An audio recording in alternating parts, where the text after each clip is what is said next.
Hola amigos y amigas, hoy es 8 de abril, lunes 8 de abril 2024.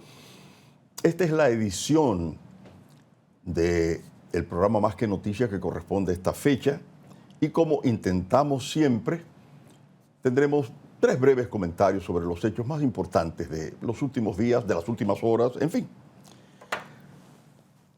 Fíjense amigos, reflexionaba yo, ¿no?, al ver las reacciones que en la sociedad dominicana se presentaron con uno de los últimos acontecimientos delincuenciales en el país, el atraco donde tras el tiroteo muere una niña de 9 años que venía con su madre en su carro y que venían de la fiesta del cumpleaños de su abuelo.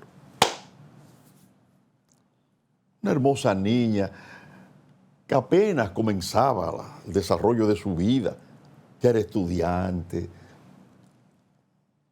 Entonces esa es la parte más terrible de la delincuencia. Cuando gente que no está involucrada en el hecho, ni siquiera es la que va a ser atracada, por los tiros, es la que paga las consecuencias.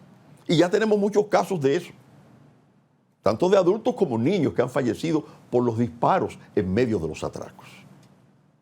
Esa es la parte más dolorosa. Y sobre todo cuando es un niño, una niña. Por eso sigue siendo el tema de la delincuencia una de las primeras quejas de la sociedad dominicana y de las primeras demandas que sale en cada encuesta que se hace.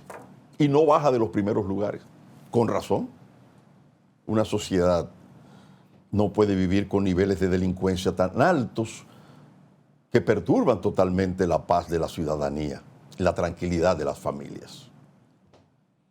Están detenidos los involucrados en ese atraco. Por suerte un chofer atropelló a uno de ellos porque si no, no sé, y es lo que permitió darle seguimiento y poderlos detener. Hoy la madre, con dolor de su alma, ayer tuvo que asistir para poner la querella formal, para que pueda judicializarse y empezar los procedimientos de llevar a esta gente a la cárcel y que se puedan podrir en la cárcel. No hay cómo pagar el daño que hicieron. No hay cómo pagarlo. Ni con 40 años de cárcel. Ni con cadena perpetua. Mire, quitarle la vida a una niña. Mire esa madre desconsolada, una madre joven. Su bebé se lo arrebataron tontamente, sí, que venían, un ciudadano que viene normal de una actividad familiar y encuentra la muerte en la calle por la delincuencia. Así no se puede, así no se puede. Hubo una reacción inmediatamente del obispo, el arzobispo de la Iglesia Católica, diciendo, caramba, pero tenemos que hacer algo realmente contundente contra los delincuentes. No podemos continuar en esto. No.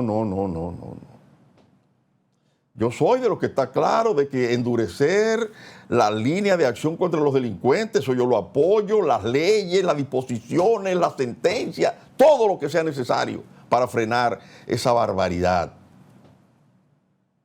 Eso es una gran pena. Una tragedia para esa familia, ya, porque el daño no se quedó en la muerte de la niña. O esa mujer puede ser una mujer feliz ya en el resto de vida que le quede, con el recuerdo de su niña y ese episodio y cómo la pierde. ¿Cuántas ilusiones se fueron con esa niña? Eso es un daño que es interminable para toda la familia. Para el padre, para la madre, para los hermanitos, para el abuelo, para la familia. Una barbaridad. Bueno, hice este comentario de entrada. No era necesariamente el primer comentario, sino que el primer comentario que había escrito acá, y lo tengo en agenda, es el tema del asalto a la Embajada de México en el Ecuador.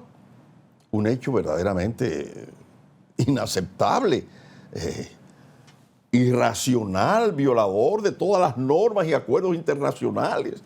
Al derecho internacional público, en fin, una locura. Dice el destacado pensador y escritor Moisés Naim, que es periodista, por cierto, en uno de sus últimos libros, hay muchos libros que en los últimos tiempos han estado hablando de qué está pasando con la democracia.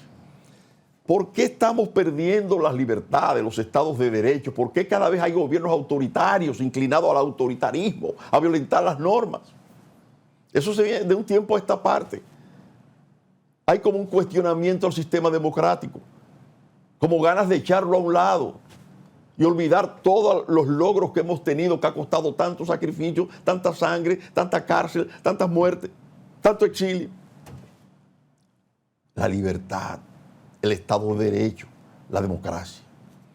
Claro, como dicen los propios autores, en gran medida por culpa de quienes ejercen la democracia, porque no han hecho con la democracia lo que la democracia se supone que debe responderle a los que la asumen, a los que creen en ella. Y es trabajar para que haya menos desigualdad, para que la sociedad esté más equilibrada, que haya trabajo, que haya comida, que haya oportunidades. Y en eso se ha fallado constantemente. Eso es lo que dicen los autores cuando analizan la realidad. Y luego la irrupción en la política de una serie de bandidos, de gente que va al mercado de la política a hacer mercado, no realmente responder como tiene que responder. Entonces, caen en un vicio y la democracia entonces se resiente. No por la democracia en sí misma, sino por quienes la ejercen y tienen el compromiso o han hecho el compromiso de cumplir con lo que prometen. La democracia no solamente es la libertad que tanto se proclama. No, es el derecho a comer y a trabajar y a combatir la pobreza para que haya menos desigualdad, a crear un estado de esperanza en quienes ejercen, conviven en democracia y de que el sistema democrático, además de la libertad, que es un bien inestimable, están otros beneficios, como es la seguridad ciudadana, el empleo, la comida, entre muchos otros. Conquistas que deben lograrse en el sistema democrático y además de conquistas que se logran, hacerlas que se cumplan, llevarlas a la realidad, no solamente en papeles. Entonces, eso está pasando. Cada vez más entonces gobiernos autoritarios, porque, óigame, hasta dictadores respetaron ese derecho de asilo en una embajada y la soberanía que hay envuelta en la embajada en un país. Es como usted agredir al país. Aquí cuando Trujillo, por ejemplo, recuerdo Mario Rid Vitini se asiló con un grupo del 14 de junio en la Embajada de México. Pero Trujillo, aunque hizo esfuerzo para que no se fueran y se movió y hizo mucho esfuerzo, no asaltó la embajada. Mario Rid temía, creo que lo cuenta en su libro, que pudiera haber que los agentes del CIN penetraran, pero Trujillo no fue capaz de hacer eso. No sé si los internacionalistas que tenía a su lado lo aconsejaron de que no lo hiciera, pero la dictadura de Trujillo no asaltó la Embajada de México. La tiranía de Trujillo, que es mucho decir. Esa dictadura no se atrevió a violentar la Embajada mexicana cuando se asilaron un grupo de personas ahí. Que fue en su momento una cosa muy dura para Trujillo, porque fueron personas de su cercanía. Incluso en el caso de Mario Rid, un hombre que él admiraba, porque Trujillo admiraba a Mario.